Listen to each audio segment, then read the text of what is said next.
Aí, estamos ao vivo. Muito boa noite, pessoal. Mais um Sala dos Professores podcast. Duas professoras conversam sobre quase tudo, inclusive sobre educação. E hoje vocês devem saber que a gente está com uma convidada muito especial, em comemoração ao Mês das Mães, né? Então, esse mês merece uma programação diferenciada e especial, né? Quero agradecer a presença dela, que aceitou o nosso convite. Muito obrigada, Leia. Obrigada! E lembrando, se você está assistindo esse vídeo pelo Face, vem para o YouTube, migra para o YouTube, que o delay é menor e a gente vai ler os seus comentários primeiro, certo? É verdade. Quer deixar o seu comentário, seu recadinho para a gente, para a Leia, ou uma pergunta, pode deixar aí nos comentários, que lá no finalzinho a gente vai ler, tá bom? Então, vou apresentar para vocês como eu conheci a Leia Cassol, né? Eu conheci ela uns anos atrás, que as colegas começaram a contar a história de uma menina do cabelo roxo, né? E aí, as colegas que trabalhavam com as crianças maiores, na época eu trabalhava com os bem pequenininhos. E aí depois a escritora esteve na cidade, aqui em São Jerônimo, e aí eu vi fotos e eu fiquei impressionada que ela tinha o cabelo roxo também, igual a menina. Então eu não pude ir, infelizmente, né? Não trabalhava com os grandinhos na época, mas eu fiquei muito curiosa, e aí depois eu fui atrás, fui na página do Face dela, comecei a ver algumas coisas, vi que tinha coisas no YouTube e tal, e aí comecei a acompanhar, vejo algumas lives dela no Instagram também, já passei a menina do cabelo roxo para a Lavínia, que ela gosta também das historinhas, e hoje, conversando com o Dani, meu filho mais velho, descobri que ele também já leu na escola, quando ele era pequeno, né? O Dani já tem 15 anos, quando ele era pequeno, ele leu os livros da Leia Cassol também. Então, ela acompanha aqui a nossa família. Então, eu já sou quase da família, é isso? Quase da família. Que bom. Ana, Que bom. contigo. Tá certo, um prazer imenso, né, ter a Leia Cassol aqui na nossa sala dos professores, né, uma escritora fantástica. E eu conheci, assim, eu já tinha visto falar, né, da Leia há um tempo atrás, do Espaço Leia Cassol lá, né, em Porto Alegre. Já tinha tido algumas excursões da minha escola, infelizmente eu não tive a oportunidade ainda de conhecer o espaço, mas eu fui conhecer um pouco mais mesmo da Leia quando um dia o meu filho chegou em casa da escola dizendo para mim: mãe, eu quero o chá de camomila. E eu estranhei. O que é isso? Quem é você? Meu filho.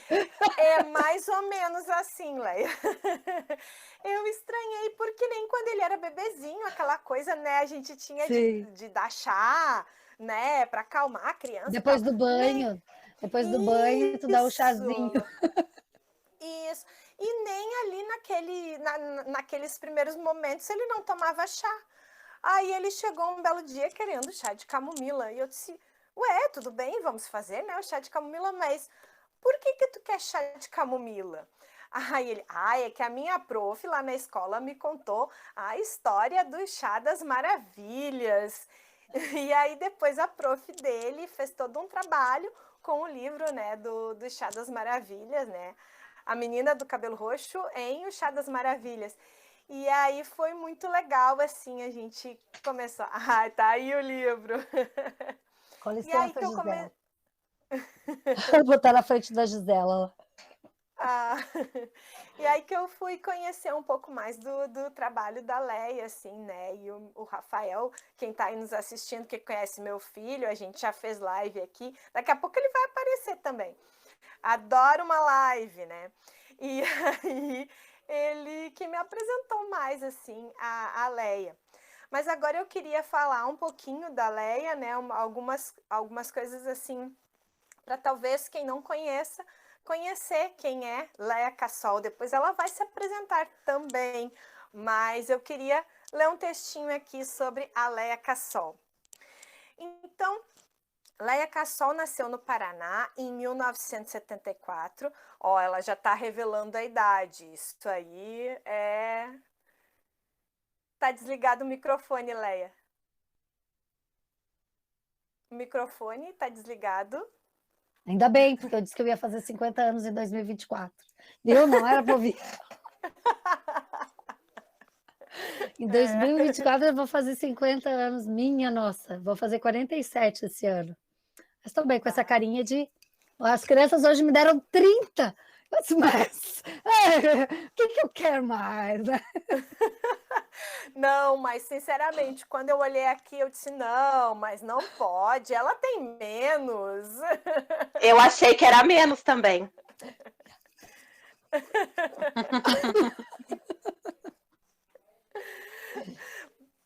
Bom, então, continuando, entrou no universo da literatura pelas histórias que o pai lhe contava quando era bem pequena. Depois, quando foi para a escola, encontrou uma professora que a encantou com as histórias que estavam nos livros. Daí cresceu e, aos 16 anos, foi morar em Porto Alegre, onde começou a trabalhar em editoras. Lia muito, fazia feira de livros em escolas e contava as histórias que lia. Com o tempo e o estudo, foi além. Passou a escrever. É contadora de histórias e escritora de literatura infanto-juvenil. Fez um curso técnico em guia de turismo regional para ter um olhar mais criterioso sobre os lugares e a cultura do Rio Grande do Sul. Então, agora, né, a Leia vai se apresentar, vai contar pra gente. Tu não é gaúcha, Leia? Não, eu sou paranaense. Eu nasci no Paraná. Eu sou uma paranuxa, uma paranaense com coração de gaúcha. Né? E eu moro aqui há 30 anos. Eu moro, né, no Rio Grande do Sul. Hoje eu moro em Parobé, e que é próximo na subida, quem vai para Gramado, né? Antes de Taquara tem Parobé, que é onde tem a Bibi Calçados. Né? A Bibi é aqui. Até a Bibi ontem fez, acho que 73 anos essa semana, né, de história aqui, né? Então aqui tem a Azaleia, tem a Bibi, elas são fábricas daqui. A região surgiu em função dessas fábricas, era um bairro de Taquara, e aí acabou então surgindo o município por causa das fábricas. Eu moro aqui. E eu nasci no Paraná, depois vim morar para cá com 16 anos, né? Vim morar no Sul. E lá no Mas eu, antes de morar no Rio Grande do Sul, eu fui morar no Paraguai. Eu fiquei 3 anos morando no Paraguai. Morei bem no interior, assim, numa estância, numa fazenda. Né?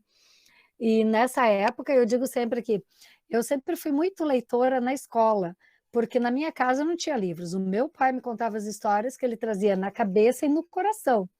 O livro que a gente tinha lá em casa era o livro mais vendido do mundo, que é a Bíblia. Né? Então, era uma grande coletânea de histórias. E, às vezes, meu pai lia, mas ele contava mais as histórias que ele tinha ouvido. Eu digo que são as histórias que cativaram, né, quando ele era criança, aquilo que ficou no coração dele. Né? Aí eu cresci, fui para a escola. E lá na escola, no primeiro dia de aula, a professora disse que tinha um lugar onde as histórias dormem. Que lugar é esse? Onde é que as histórias dormem na escola? Vamos ver se vocês sabem. Onde é que as histórias dormem? Na prateleira? Na prateleira do quê? Da biblioteca? Ah, da biblioteca, lá mesmo. Ó, nunca nenhuma criança me disse prateleira. De cara eles dizem biblioteca. Adulto só complica. Aí eu fiz, aquele ano eu tinha 6 anos, eu fui direto para a primeira série na época. E eu ganhei então de aniversário, eu faço aniversário em outubro, né? Eu fiz 7 e eu ganhei o primeiro livro de presente. E não foi assim, ganhou de quem? Ganhou da tia, não, ganhei da minha melhor amiga. Então, é muito significativo, são coisas que a gente não esquece. Eu descobri, então, que havia muitas histórias e ganhei uma história de presente. Aí eu cresci mais um pouquinho, me tornei uma grande leitora, né, das coisas que tinha na biblioteca. Fui morar no Paraguai durante 3 anos, e lá no Paraguai, bem no interior, assim, não tinha luz elétrica, não tinha água encanada, né, tirava água do poço. E eu lembro que o que sobrou, assim, né, que eram os livros que eu tinha colecionado, né, que eu tinha ganhado, e tinha uma amiga da mãe que tinha me dado todos aqueles clássicos do Círculo de Ouro, né, da década de 70, e eu reli todos eles. E foi aí que eu descobri que a literatura dialoga com a gente de formas diferentes, dependendo da idade e do momento que nós estamos vivendo. Tá? E desde então, eu passei a reler sempre todos os livros que, né, às vezes eu tenho aqui uma caixinha que são os meus preferidos, e essa caixinha, assim, de literatura infantil, volta e meia eu tiro um, no intervalo entre uma uma escola e outra, dou uma lida, eu disse, nossa, isso daqui eu não tinha visto. Ah, mas como isso daqui está fazendo sentido para mim hoje? E é isso, né? Então a literatura tem isso. Aí eu vim morar no Rio Grande do Sul, fui trabalhar numa editora de livros, e lá na editora, mas eu não trabalhava fazendo feira, eu trabalhava no escritório.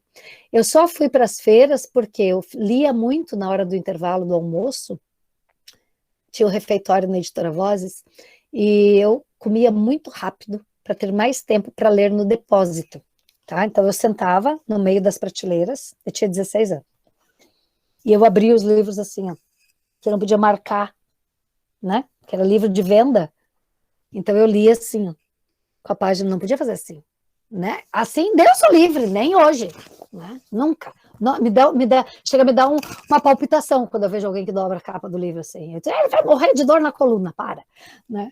Então, eu li assim. E aí um dia o meu chefe viu e perguntou, tu não quer fazer feira do livro nas escolas? Aí eu olhei, feira do quê? Livro. O que é isso? Eu nunca tinha ouvido falar. Ele falou, não, é que aqui a gente tem uma tradição, as escolas fazem feira. A gente arruma os livros, tu vai lá, coloca numas mesas, as profs vão te dar umas classes, tu organiza ali, leva um banner, coloca, e aí espera as crianças. Quem chegar ali, tu mostra os livros, se eles quiserem comprar, tu cobra, dá o troco e tal. Eu gosto de escola, gosto de criança, gosto de ler, né? Eu vou. E fui. Arrumei a mesa, e enquanto a galera não chegava, eu ficava lendo. Quando eles chegavam, o que eu fazia? Pelo tamanho, né, pelo interesse e pelo que eu sabia de literatura e das coisas, que lá vinha a empatia de novo, né? Eu me colocava no lugar dele. O que eu gostava de ler quando eu tinha aquela idade? E aí eu indicava as leituras, contando histórias, mas contava só um trechinho. Ai, tu dava spoiler, Leca, só. Ó, deixa eu brigar aqui, tá? Essa coisa de, ai, não dá spoiler. Gente, spoiler é a melhor coisa que tem. Porque deixa a gente no estado interno de querer saber mais sobre aquilo, ou por que aconteceu aquilo, sabe? Que a melhor forma de fazer uma motivação à leitura é você dar pequenos spoilers. Claro que tu não vai, né, desvendar o negócio, mas trechinhos. E era o que eu fazia. Aí as professoras viram e falaram, ai, como tu conta bem história. Quando eu vi, a minha banca estava cheia, assim. E aí eu lembrei do meu pai, que ele contava histórias daquele jeito, e ficou gravado em mim, né? Aquilo da primeira infância, segunda infância. Então, tudo que a gente aprende lá, né? Tudo que se repete lá, porque nós somos uma caixinha fresca, né? Não tem nada ali dentro, praticamente. A gente vai absorvendo o mundo quando é pequenininho. Então, eu fui absorvendo. Eram os prazeres, né, que eu tinha, a ludicidade, as brincadeiras, a história que me fazia viajar, e aquilo foi ficando registrado. Eu não digo nem no meu cérebro, claro que o cognitivo sim, mas no meu coração, né? Porque aquilo que a gente não esquece é o que fica no coração. E é o que fica no coração que a gente passa adiante, que o que não fica a gente não passa. E é por isso que eu passo adiante, porque são as histórias que ficaram no meu coração, e não é nem pela história, porque eu conto histórias diferentes, né? Não só aquelas, mas os momentos, né? Como foi bom para mim. O que a gente faz com os filhos da gente? Quando a gente tem filho, a gente faz com eles aquilo que a gente viveu e que foi legal, não foi? A gente repete, A né? gente repete, exatamente, né? E é isso aí. Exatamente. A gente revive, de certa forma, né, o prazer daquilo que foi bom. Por que os clássicos não morrem? Por quê? Porque passa de geração em geração, né? Então, aquilo que realmente te deixa uma emoção, que te marcou e que criou, né, na tua trajetória de vida, né, as crenças que hoje está tão, nossa, é isso, é aquilo que se fala tanto, né, isso é um tipo de registro, né? É um registro que se faz. E nós temos os nossos registros e a gente faz esse registro nos nossos filhos. Quando o registro é consciente, que é sobre alguma coisa, né, a gente modela ele como prof. Mas a gente tem outros registros que foram registrados em nós e que a gente só reproduz porque são essas coisas de família, tipo, blá, blá, blá, blá, né? As ranzizices ou isso, aquilo, e que a gente vai mudando porque tem consciência disso. Né? Mas aí, como contadora de história, vocês já viram que a live aqui poderia ir até amanhã, né? Então, né? Eu comecei a fazer feira, e comecei, então, a contar as histórias dos livros, depois fui trabalhar na editora FTD, depois fui na Moderna, Nessa época eu casei com o Gilmar, né, e ele trabalhava a gente se conheceu na Vozes, mas depois ele foi para a FTD e nós nos casamos quando ele estava na FTD. Nós tivemos 3 filhos, que é a Gisela, o Thomas e o Luigi, hoje já, né, todos adultos, e 2 deles, que é a Gisela e o Luigi, a mais velha e o mais novo, trabalham com a gente na editora. O Thomas é professor de música, então é todo mundo na mesma área, assim, sabe? Os vídeos, aqueles que estão no YouTube, é ele que produz, né? E então tem muita, é muito assim, é muito aquilo que você faz o registro nos seus filhos, né? E passa adiante. Então, quando o registro é consciente, as metáforas, as histórias, as coisas, fortalecem para que eles vivam na infância situações, né? Criem mecanismo de defesa através de uma história, e quando eles forem adultos, o que eles vão fazer? Automaticamente o cérebro acessa aquele conhecimento sem eles saberem, então no inconsciente, né? Tipo, não, eles não vão pensar assim, uma vez eu li uma história, me contaram que tinha um personagem, ele viveu assim e fez isso, isso e aquilo. O cérebro faz isso sozinho, ele vai lá e faz. E aí executa, né? Então é isso. Então eu conto histórias, mas tu já sabia disso? Não, nunca. Eu sei disso agora. Por quê? Porque as coisas vão dando certo e tu quer saber. Mas por que isso é assim? Aí tu vai atrás de Freud, atrás de Jung, atrás das psicologia da vida, né? De todas as teorias, né? Das histórias em si e das vivências, né? Principalmente as vivências, né? Vocês, quanto professoras, sabem que a gente estuda as teorias, mas que na prática 10% delas é o que realmente a gente consegue entender. Não, isso daqui realmente é aquilo que o fulaninho disse, né? Fora isso, tudo vai mudando e nós vamos nos adaptando e descobrindo esse mundo. Então, eu sou a Leia Cassol, contadora de histórias, e tenho várias maneiras de contar. Uma delas é escrevendo, a outra é falando, a outra dançando, a outra brincando, a outra cantando. E eu amo estar com vocês em sala de aula.